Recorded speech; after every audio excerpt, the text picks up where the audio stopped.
Vous vous y connaissez en armes? Une flèche peut percer un os. Une balle tirée d'un pistolet passera facilement à travers une porte en bois. Un AK-47 peut tirer à travers un mur de briques. L'humanité a fait du chemin afin d'améliorer ses armes et de les rendre parfaites. Mais il existe d'autres armes bien plus puissantes que les nôtres, les armes des animaux.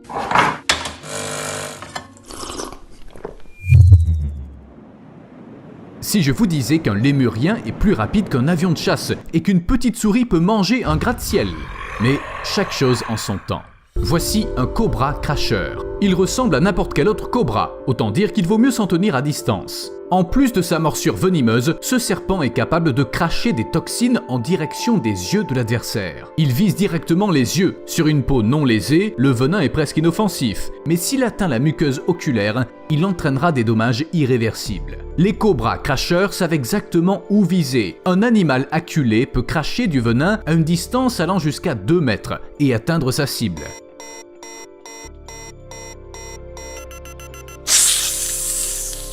Soyons reconnaissants à la nature que les serpents utilisent le crachat comme un moyen de défense et non comme une arme pour attaquer. Ça veut pas dire qu'un cobra cracheur ne peut pas mordre. C'est comme ça qu'ils chassent, comme les serpents sont censés le faire. Écoutez ça, l'évolution a procuré aux serpents des venins aux effets variés. Ils peuvent rendre aveugle, causer un infarctus, paralyser, provoquer des hémorragies, la nécrose des tissus ou entraîner la suffocation. Mais le venin le plus puissant est celui du Jararaca iloa. Bien sûr, il existe différentes façons de comparer les venins, rapidité d'action ou quantité de toxines qui doit pénétrer dans l'organisme pour causer des dommages irréversibles. Mais voilà, les gens qui ont eu affaire au Jararaca iloa, même à des fins scientifiques, affirment que son venin peut littéralement faire fondre la chair humaine, peut-être même s'il touche seulement la peau. Honnêtement, j'ai pas envie de vérifier. Selon certaines sources, une personne mordue par un Jararaca iloa peut mourir en 1 heure. La bonne nouvelle est que ce serpent ne vit que dans les zones inhabitées de l'île interdite de Queimada Grande, également connue sous le nom d'île aux serpents. Vous avez probablement déjà entendu parler de cet endroit. On y trouve environ un serpent par mètre carré.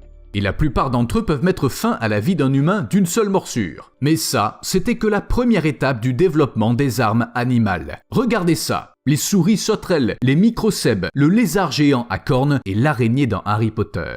Ok, en fait cette araignée s'appelle un amblypige. Mais tous ces animaux possèdent des armes tout simplement incroyables. Les souris sauterelles sont d'adorables petites boules de poils qui sont non seulement immunisées contre le venin des serpents et des scorpions, mais qui possèdent également une force incroyable. Comparons-les au jaguar, l'animal à la morsure la plus forte. Il est assez fort pour briser une noix de coco d'un seul coup. Mais si les souris sauterelles avaient la taille d'un jaguar, elles pourraient briser des plaques de béton de 15 cm d'épaisseur d'une seule morsure. Vous savez, ça donnerait une autre dimension au problème humain ordinaire qui est d'avoir des souris à la maison. Les microcèbes ont pas l'air plus redoutables que des hamsters. Ils sont même encore plus mignons, mais ça ne les empêche pas d'atteindre une vitesse phénoménale. Ils couvrent une distance d'un peu moins d'1 mètre en 0,1 seconde, c'est-à-dire qu'ils accélèrent à 6,4 km/h en 0,05 secondes.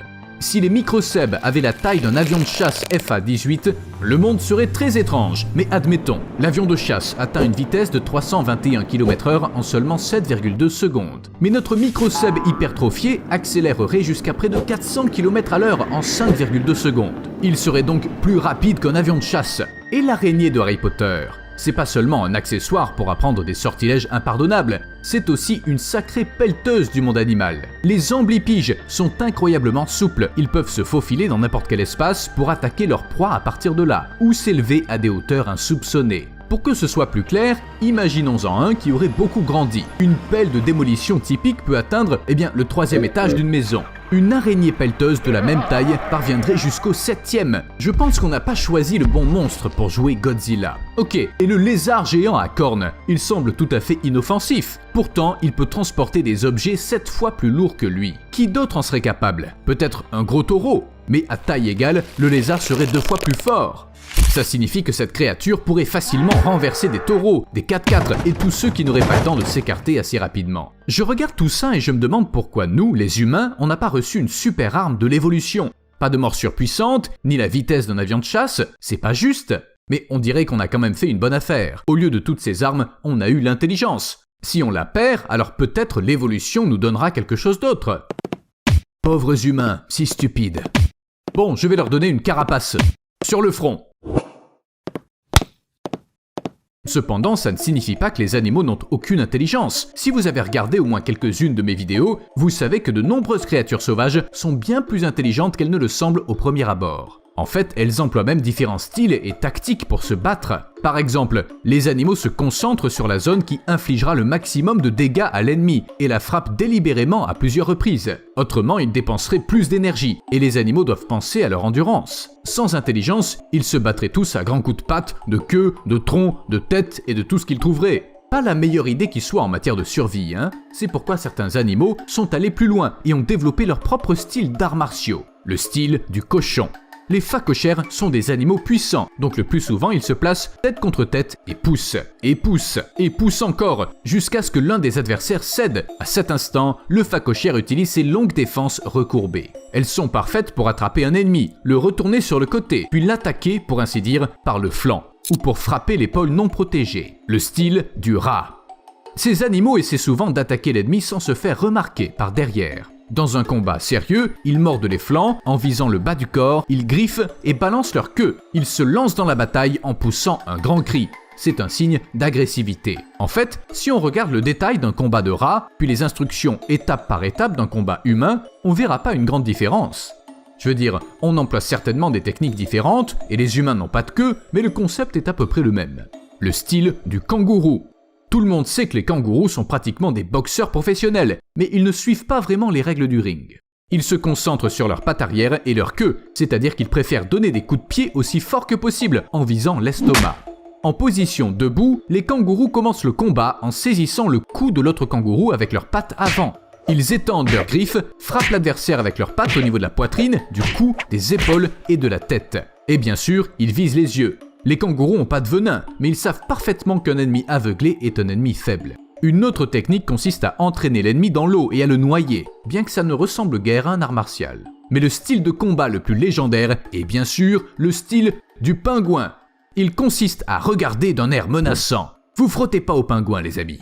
Hé, c'est quoi ton problème ? C'est quoi ton problème ? Lâche l'affaire ! Non, toi tu lâches l'affaire ! Bien sûr, aucun de ces styles de combat n'est apparu de nulle part. De nombreux animaux s'entraînent, quand bien sûr ils trouvent des partenaires appropriés. Oiseaux, mammifères sauvages, même votre chat peut le faire. Ils pratiquent les mouvements lors de faux combats. Les animaux font semblant de mordre, ils rivalisent les uns avec les autres, ils font semblant de chasser ou de se battre pour une femelle, mais bien sûr, ça reste dans les limites du jeu. Personne n'est blessé ou humilié, et le combat se termine au moment où le perdant se soumet. Mais si certains animaux jouent les uns avec les autres pour apprendre à vivre dans le dur monde sauvage, d'autres sont allés encore plus loin. Ils ont pris les armes. Quoi, vous pensez que je vais vous parler de singes qui ont découvert qu'ils pouvaient se battre avec des bâtons ? Un chasseur biélorusse qui vaquait tranquillement à ses occupations a soudain reçu une balle dans la jambe, en plein milieu de la forêt. Vous imaginez la surprise des médecins en entendant cette histoire. Comme on l'a découvert plus tard, l'homme avait touché un renard, du moins c'est ce qu'il croyait. Mais lorsque le chasseur s'est approché de l'animal pour l'achever, le renard lui a brusquement sauté dessus et au cours d'un bref combat, il a appuyé sur la détente avec sa patte. J'ai raté quelque chose ? Il y a déjà un crossover de Zootopie et John Wick ?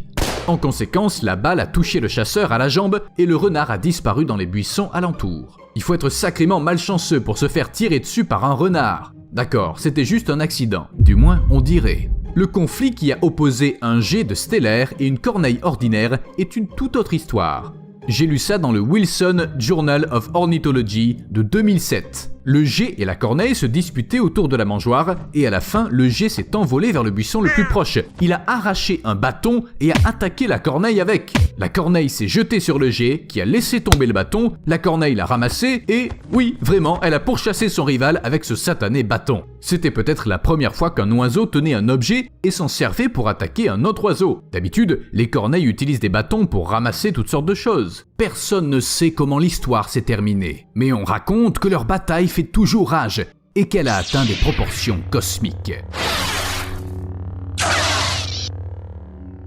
À plus.